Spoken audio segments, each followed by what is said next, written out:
जब प्रेम ने कीमत चुकाई, क्योंकि परमेश्वर ने संसार से ऐसा प्रेम रखा कि उसने अपना इकलौता पुत्र दे दिया, ताकि जो कोई उस पर विश्वास करे वह नाश न हो परंतु अनंत जीवन पाए। यूहन्ना 3:16 में तुम्हें एक कहानी सुनाना चाहता हूं। एक बार एक छोटा लड़का था जिसने अपने हाथों से एक छोटा लकड़ी का नाव बनाया। उसने कई दिन उसे तराशने, रंगने और सुंदर बनाने में लगाए। फिर उसने उसे पास की नदी में तैरने के लिए छोड़ा। उस दिन धारा बहुत तेज थी और जब तक वह उसे पकड़ पाता, नाव बह गई। वह टूटे हुए दिल से रो पड़ा, अपनी प्यारी नाव को दूर जाते हुए देखता रहा। कई महीनों बाद उसने वही नाव एक दुकान की खिड़की में देखी। उसका दिल उछल पड़ा। वह दौड़ते हुए अंदर गया और बोला, वो मेरी नाव है।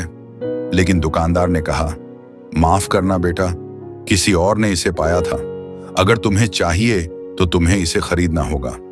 लड़का घर गया, मेहनत की, हर एक पैसा बचाया और फिर लौटकर नाव को खरीद लिया। जब उसने उसे हाथों में लिया तो उसकी आंखों में आंसू थे और उसने कहा, अब तुम मेरी 2 बार हो। मैंने तुम्हें बनाया है और मैंने तुम्हें खरीदा है। यही यीशु ने तुम्हारे लिए किया। उसने तुम्हें प्रेम से रचा और जब पाप तुम्हें उससे दूर ले गया तब भी उसने हार नहीं मानी। वह पृथ्वी पर आया, उसने कष्ट सहे, लहू बहाया और मृत्यु सहन की ताकि वह तुम्हें फिर से खरीद सके। कोई और तुम्हारी जगह नहीं ले सकता था, लेकिन यीशु ने लिया, क्योंकि उसका प्रेम केवल शब्दों में नहीं बल्कि एक क्रूस पर है। एक दिन हम सभी को इस संसार को छोड़ना होगा।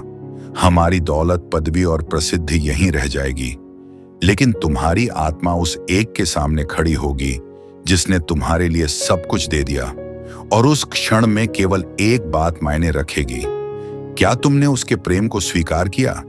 स्वर्ग वास्तविक है, नरक भी वास्तविक है, लेकिन इन दोनों से भी अधिक वास्तविक है यीशु का प्रेम, जो अभी इसी क्षण तुम्हारी ओर बढ़ रहा है। आज मेरी तुम्हारे लिए प्रार्थना यह है कि तुम उसके प्रेम का स्पर्श महसूस करो। ऐसा प्रेम जो कभी हार नहीं मानता, कभी छोड़ता नहीं और कभी तुम्हारे दिल का पीछा करना नहीं छोड़ता। तुम भूले नहीं गए हो, तुम बहुत अधिक टूटे नहीं हो, तुम गहराई से और सदा के लिए प्रेम किए गए हो।